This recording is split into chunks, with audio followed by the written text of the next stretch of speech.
Hello students.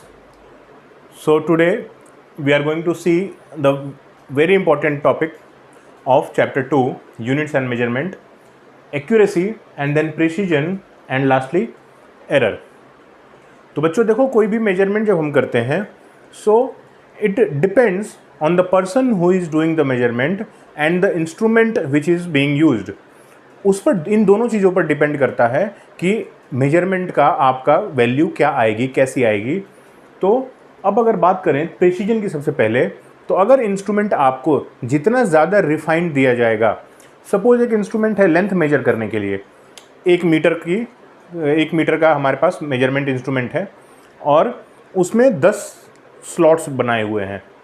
It means that instrument can major minimum, अब देखो ये 1 मीटर का है यानी 100 सेंटीमीटर का, और 10 स्लॉट्स हैं इसमें यानी 10 सेंटीमीटर मिनिमम लेंथ वो मेजर कर सकता है। सो अब इसकी प्रिसीजन हो गई, यानी मीटर में अगर बात करें तो 0.1 metre minimum measurement this instrument can give. एक और इंस्ट्रूमेंट है जिसमें इन 10 के अंदर भी 10-10 ब्लॉक्स हैं, यानी पहले 0.1 मीटर यानी 10 सेंटीमीटर और उसके अंदर फिर से 10 पार्ट्स यानी 1 सेंटीमीटर यानी 0.01 metre. The minimum value now this instrument can measure is 0.01 metre और 1 सेंटीमीटर। तो इसकी प्रिसीजन ज़्यादा हुई। तो precision is simply defined as the resolution or the closeness of the series of measurements of the same quantity under similar conditions। यानी value कितनी precise मिल रही है, या फिर ये कह सकते हैं डेसिमल के बाद कितने प्लेसेस तक जा रही है। और दूसरा जो पॉइंट लिखा हुआ है closeness of the series of instruments, अगर बार बार हम उसको मेजरमेंट करें, किसी भी एक सपोज रॉड गिवन है, उस रॉड को मैं बार बार अगर उस इंस्ट्रूमेंट से मेजर कर रहा हूँ, तो जो वैल्यूज़ आ रही हैं मेरे पास, वो वैल्यूज़ कितना ज़्यादा क्लोज हैं एक दूसरे से। तो ऑब्वियसली जितना ज़्यादा प्रिसाइज होगा, जितना ज़्यादा रिफाइंड होगा वो इंस्ट्रूमेंट, उतने ही क्लोज वैल्यूज़ बार बार वो देगा। अब देखो, क्लोज वैल्यूज़ बार बार देने का मतलब, एक बार हम समझते हैं मेजरमेंट को, लास्ट क्लास में डिस्कस किया है। कोई भी वैल्यू अगर पता नहीं है या एक रॉड गिवन है, उसको मेजर करना है, the actual length of this rod is not given, तो क्या करते हैं हम उसको कई सारे ऑब्जर्वेशंस लेते हैं, कई सारे मेजरमेंट्स लेते हैं। Suppose 10 measurements we have taken, एक बार आया 2.5, एक बार 2.4, एक बार 2.45, ऐसे 10 मेजरमेंट्स आ गए। तो अब इनका हम एवरेज निकाल लेंगे और जो एवरेज वैल्यू आएगी उसी को हम बोलेंगे कि this is now the true value और the actual length, the actual value of this quantity. इसकी एक्चुअल वैल्यू हो गई सपोज 2.5, तो ये हो गई ट्रू वैल्यू। अब उसको सही माना जाएगा, ट्रू वैल्यू इसकी 2.5 हो गई, जो भी एवरेज आई है, average of all the observations. उस एवरेज से हर एक इंडिविजुअल जो मेजरमेंट आया है वो उससे डिफर करेगा कुछ ना कुछ। एवरेज आया है ना, जिसको एक्चुअल बोल रहे हैं, तो अगर इंडिविजुअल मेजरमेंट्स की बात करें तो कुछ ना कुछ एक्चुअल से डिफर कर रहे होंगे, उसी को हम बाद में चल के एरर बोलेंगे। लेकिन अभी आप प्रिसीजन समझ लेते हैं ठीक से। Precision is just the property, the quality of the instrument used। Instrument कितना ज़्यादा रिफाइंड वे में जाकर वैल्यूज़ दे पा रहा है। तो एक इंस्ट्रूमेंट देख लिया हमने 0.1 मीटर दे रहा था मिनिमम, और एक दूसरा इंस्ट्रूमेंट देखा था 0.01, तो दूसरा इंस्ट्रूमेंट होगा ज़्यादा प्रिसाइज, पहला होगा कम प्रिसाइज। तो ये हो गई डेफिनेशन। अब इसके बाद आते हैं एक्यूरेसी। एक्यूरेसी का प्रिसीजन से कोई लेना देना नहीं है। वैसे इन जनरल केसेस जनरली हम देखते हैं कि कहीं ना कहीं प्रिसीजन और एक्यूरेसी, जो ज़्यादा प्रिसाइज होगा वो ज़्यादा एक्यूरेट भी होता है, लेकिन theoretically this is not true in all cases. Accuracy की डेफिनेशन बिल्कुल अलग है।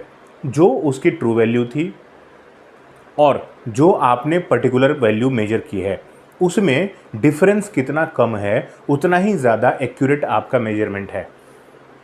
एक्यूरेसी ऑफ अ मेजरमेंट, ये हमेशा एक मेजरमेंट की एक्यूरेसी होती है। अब वैल्यू पता चल गई 2.5, मैंने मेजर किया तो 2.4 आ रहा है, तो इसकी एक्यूरेसी मेरी हो गई, यानी थोड़ा सा एरर आया है। किसी और ने किया तो 2.3 बताया उसने, तो मेरा वाला ज़्यादा एक्यूरेट हुआ, क्योंकि मेरा वाला ज़्यादा पास में है ट्रू वैल्यू के।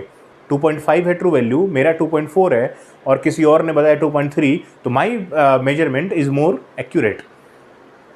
Accuracy of a measurement tells the closeness of the measured value to the true value। बात समझ में आ गई होगी, ट्रू वैल्यू से कितना ज़्यादा क्लोज आप वैल्यू मेजर कर बता रहे हो। अब एक एग्जाम्पल से समझते हैं, और मैंने जैसा बोला this is theoretically not defined और not this is not hard and fast rule that the more precise value will be more accurate. ये हमेशा पॉसिबल, हमेशा आप नहीं कह सकते हो जनरलाइज करके। तो एक एग्जाम्पल देखते हैं, if the true value of a certain length is 3.678 metre. अब ये कैसे आया होगा, तो ये एवरेज निकाल कर जैसा बताया था, this is the true value now of that rod, that length and two instruments. अब देखो दो इंस्ट्रूमेंट से हम मेजर कर रहे हैं। Number 1 up to 1 decimal places, less precise है ये, यानी ये 0.1 मीटर तक मेजर कर पाता है। और दूसरा अप टू 2 डेसिमल प्लेसेस, ये मोर प्रिसाइज है, यानी ज़्यादा रिफाइंड इंस्ट्रूमेंट है दूसरा वाला, ये मेजर कर पाएगा 0.01 मीटर। यानी इसको अगर मैं बोलूँ तो 10 centimetre and this will measure minimum 1 centimetre. तो ये ज़्यादा प्रिसाइज है, ऑब्वियसली ज़्यादा छोटी वैल्यू को मेजर कर सकता है, ये 1 सेंटीमीटर को भी, ये 10 सेंटीमीटर को मेजर करेगा। तो ये ज़्यादा प्रिसाइज हुआ, ये कम प्रिसाइज हुआ, ये बात तो समझ में आ गई। अब जब मेजरमेंट करने बैठे तो देखो फैक्टर्स कैन बी एनीथिंग। हो सकता है जिसने मेजरमेंट करने को आपने जिसको दिया है, ज़्यादा प्रिसाइज वाला इंस्ट्रूमेंट, ज़्यादा रिफाइंड इंस्ट्रूमेंट, ज़्यादा एडवांस्ड इंस्ट्रूमेंट आपने कैसे को दे दिया जो एज ए ह्यूमन वो बहुत ज़्यादा फोकस्ड नहीं है और लैक ऑफ कॉन्सेंट्रेशन है उसके पास। तो उसने इंस्ट्रूमेंट तो अच्छा था उसके पास, लेकिन उसने खुद से लापरवाही की और उसकी वैल्यू गड़बड़ नोट कर ली। तो देखो फर्स्ट इंस्ट्रूमेंट मेजर्स 3.5 सेंटीमीटर। अब पहला जो इंस्ट्रूमेंट दिया किसी को, उसने मेजर करके बताया 3.5 सेंटीमीटर। Second instrument 3.38 centimetre. अब उसने कुछ गड़बड़ की होगी, the factors can be various. दूसरे वाले ने बताया 3.38 सेंटीमीटर। अब देखना ज़रा, पहले वाले ने वैल्यू जो दी है 3.5, 1 डेसिमल प्लेस तक ही मेजर कर सकता था अपने इंस्ट्रूमेंट से, तो बता दिया। दूसरा वाला 2 प्लेस तक मेजर कर सकता था, तो उसने बताया 3.38। अब ये दोनों मेजरमेंट्स आ गई, आपके पास ट्रू वैल्यू है। तो पहली बात, कौन सा ज़्यादा प्रिसाइज है, कौन सा कम प्रिसाइज है, इसमें ट्रू वैल्यू की ज़रूरत तो नहीं है। इसमें तो हम डेसिमल के बाद के प्लेसेस देख कर ही बता देंगे, this is less precise and this is more precise. But now when we talk about the error, तो अब हम कंपेयर करेंगे ट्रू वैल्यू से, किसका डिफरेंस कितना है। तो 3.5 एंड 3.678, तो 0.178 इसमें आया है डिफरेंस और एरर। और इसमें जब एरर देखोगे तो 38 और 678, तो 0.298 ऐसा आएगा, 0.298, ऑलमोस्ट 0.3, और यहाँ पर आया था 0.178। So here the error is more, ज़्यादा एरर है, इधर कम एरर है। तो देखो लेस प्रिसाइज से भी कम एरर वाला मेजरमेंट दिया जा सकता है, और मोर प्रिसाइज से भी कई बार हो सकता है कि वो ज़्यादा एरर मेजरमेंट दे दे। तो ये बात हो गई एरर, एक्यूरेसी और प्रिसीजन की। अब बात करेंगे जब हम एरर की, तो अब हमें समझ में आ जाना चाहिए कि जितना ज़्यादा डिफरेंस होगा आपके मेजर्ड वैल्यू का ट्रू वैल्यू से, वही होगा उसका एरर, उतना ही ज़्यादा एरर होगा। The difference between the true value and the measured value is known as the error of the instrument. Measurement में कितना एरर आया है, तो वो डिपेंड करेगा कि ट्रू वैल्यू क्या है और आपने मेजर कितनी करी है, उसका डिफरेंस कितना है, वो है ट्रू वैल्यू। अब हम देखेंगे, वो है एरर। अब हम देखेंगे कि एरर्स को कई बार रिप्रेजेंट करने के लिए हम जस्ट ये जो डिफरेंस है वही यूज़ कर लेते हैं, उसको हम बोलते हैं एब्सोल्यूट एरर।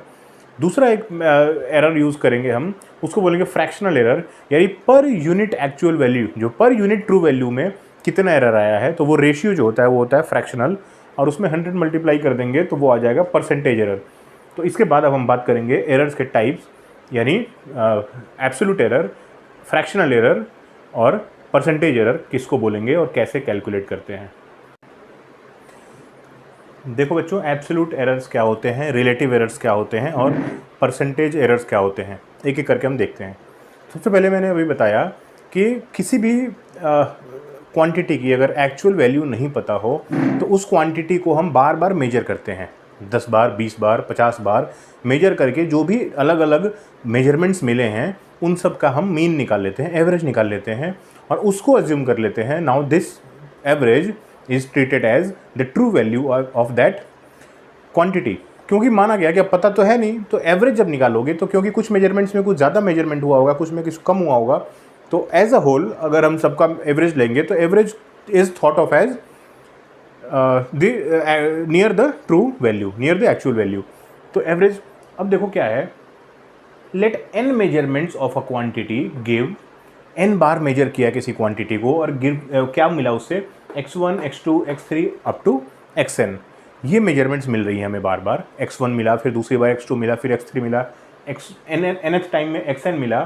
तो अब यहाँ पर देखना, इन सब का मीन हमने निकाला, उसको बोला x बार, और x बार क्या हुआ, is known as the true value of the quantity. अब ये हो गया हमारा बेस, ये हमारा ट्रू वैल्यू हो गई, एक्चुअल लेंथ हो गया या एक्चुअल वैल्यू हो गई उस क्वांटिटी की।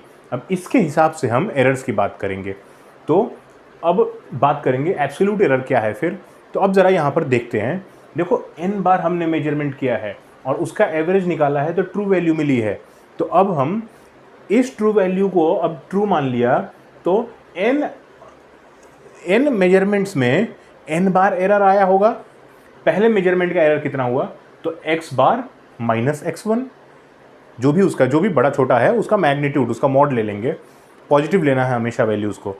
फिर दूसरे वाले का एरर कितना हुआ, x बार माइनस x2, तीसरे वाले का x bar minus x3।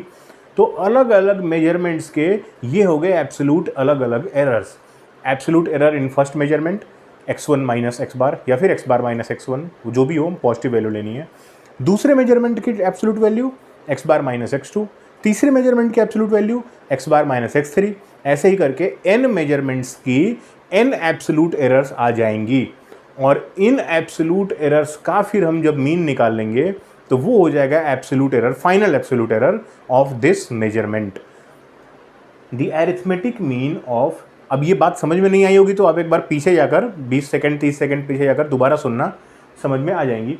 The arithmetic mean of किसकी, the magnitudes of the different absolute errors, यानी n बार मेजर किया है तो n बार एब्सोल्यूट एरर आएंगे, अब उन सब के मैग्नीट्यूड्स का average is known as the final absolute error. Final या फिर इसी को एब्सोल्यूट एरर बोलते हैं। फाइनल ऐसा मत सोचना कि फाइनल एब्सोल्यूट एरर करके कोई नया टर्म आ गया, एक्चुअली जब हम यूज़ करेंगे एब्सोल्यूट एरर तो इसी को एब्सोल्यूट एरर बोला करेंगे। अब वो कैसे लिखेंगे, देखो डेल्टा x बार, यानी बार इसलिए लगा दिया कि डेल्टा x का ये मीन है, एवरेज है, sigma summation of i equals to 1 to n times सबको ऐड करोगे, क्या ऐड करोगे, डेल्टा एक्स आई।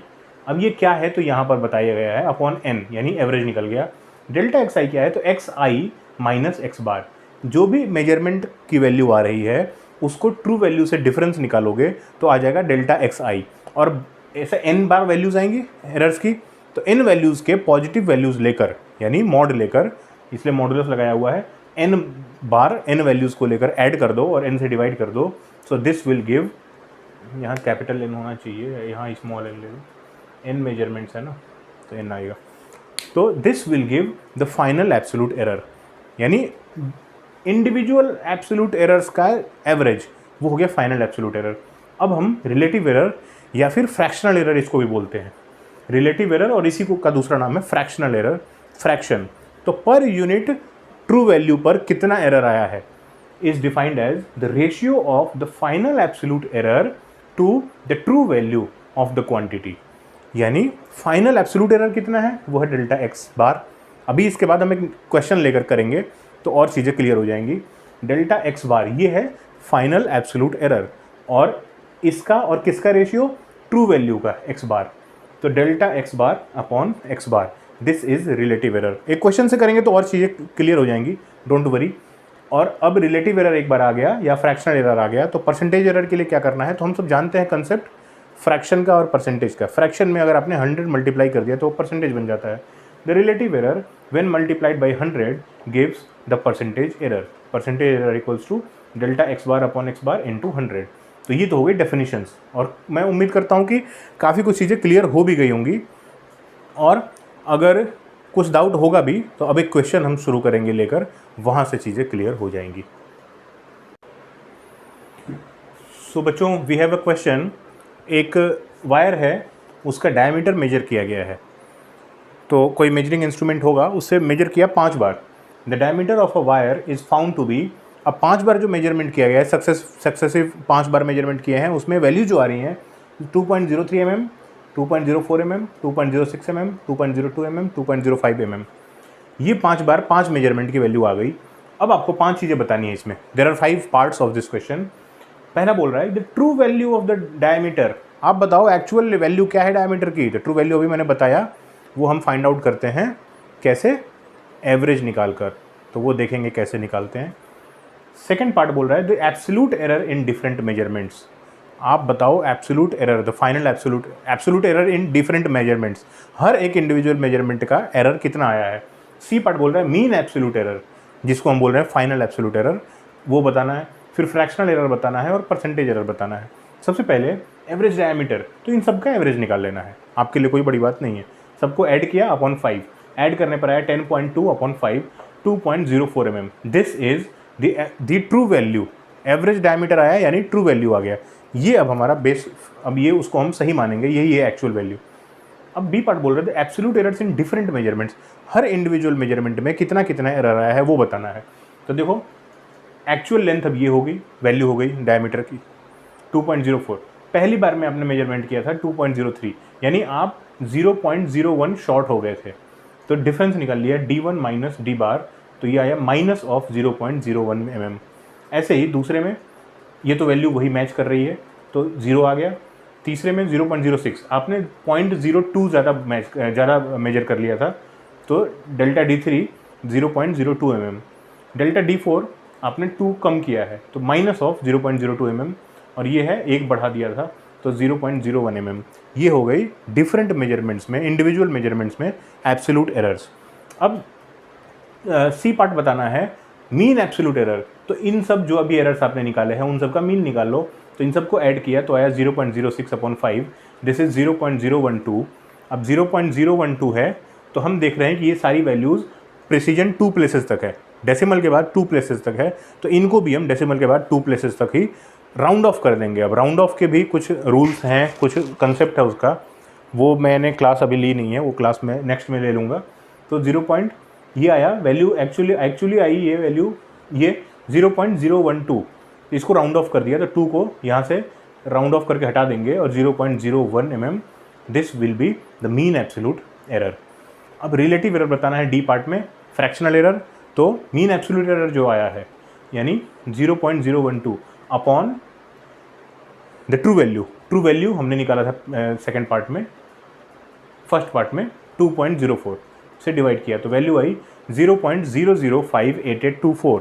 इसको भी 2 प्लेसेस तक राउंड ऑफ करना है, तो 0.00 के बाद है 5 के बाद है 8, इसलिए इन सब को हटाकर इसको 1 हम राइज कर देते हैं, तो value will B 0.01 round of. अभी राउंड ऑफ के रूल्स में बता दूंगा तो क्लियर हो जाएगी बातें। और फिफ्थ पार्ट है परसेंटेज एरर बताओ। तो परसेंटेज एरर में जो रिलेटिव एरर आया है उसमें 100 मल्टीप्लाई कर देते हैं, तो 0.00588824 में 100 मल्टीप्लाई किया, तो 2 प्लेसेस तक डेसिमल आ गया इधर, यानी 0.58824। अब इसको भी राउंड ऑफ किया, तो 8 के बाद 8 है, तो इस सबको हटा दिया और इसको 9 बना दिया, 0.59। तो ये वैल्यूज़ हो गई। अब यहाँ पर हमने समझ लिया एरर्स होती क्या है, उसके पहले भी एक्यूरेसी और प्रिसीजन क्या होता है, क्या रिलेशन है दोनों का आपस में, एरर्स को हम डिफरेंट टाइप से कैसे रिप्रेजेंट कर सकते हैं in form of absolute error, fractional error and percentage errors. अब हम आगे बात करेंगे नेक्स्ट वीडियो में, नेक्स्ट क्लास में बात करेंगे प्रोपोगेशन ऑफ एरर कैसे होता है। इस बात को समझ लो है क्या ये चीज़। अगर मान लो अब इसी केस में मैंने डायमीटर निकाल लिया, डायमीटर में निकालने में बहुत सारी तरीके की एरर आई, वो सब आपने देख लिया। अब मान लो इसी वायर का क्रॉस सेक्शनल एरिया निकालना हो, तो क्रॉस सेक्शनल एरिया में यूज़ होता है रेडियस यानी डायमीटर, उसका हाफ कर देंगे तो रेडियस आ जाएगा। अब डायमीटर लाने में आपने एरर कर दिया है, यानी रेडियस निकालने में भी एरर हुआ है आपसे, बात तो वही है ना, अपॉन 2 ही तो करना है। तो रेडियस निकालने में एरर हुआ है, तो वही एरर अब रिजल्ट करेगा आपको क्रॉस सेक्शनल एरिया निकालने में भी एरर आएगा, क्योंकि प्रोपोगेट होगा ये एरर। रेडियस में एरर है तो एरिया में भी एरर होगा। तो अब हम देखेंगे कि एरर्स कैसे प्रोपोगेट होते हैं, यानी एक वैल्यूज़ में अगर एरर है और वो वैल्यू कहीं जाकर यूज़ होनी है किसी फॉर्मूले में, तो किस तरह से डिस्टर्ब करेंगे, किस तरह से एरर क्रिएट करेंगे उस वैल्यूज़ में, दूसरी में जहाँ जाकर यूज़ हो रही हैं। तो ऐड होने में कैसे एरर्स प्रोपोगेट होती हैं, सब्ट्रैक्ट में कैसे होती है, मल्टीप्लाई में कैसे होती है, डिवीजन में कैसे होती है, पावर्स में कैसे होती हैं, ये सब बात करेंगे हम नेक्स्ट वीडियो में। आज के लिए बस इतना ही, थैंक यू।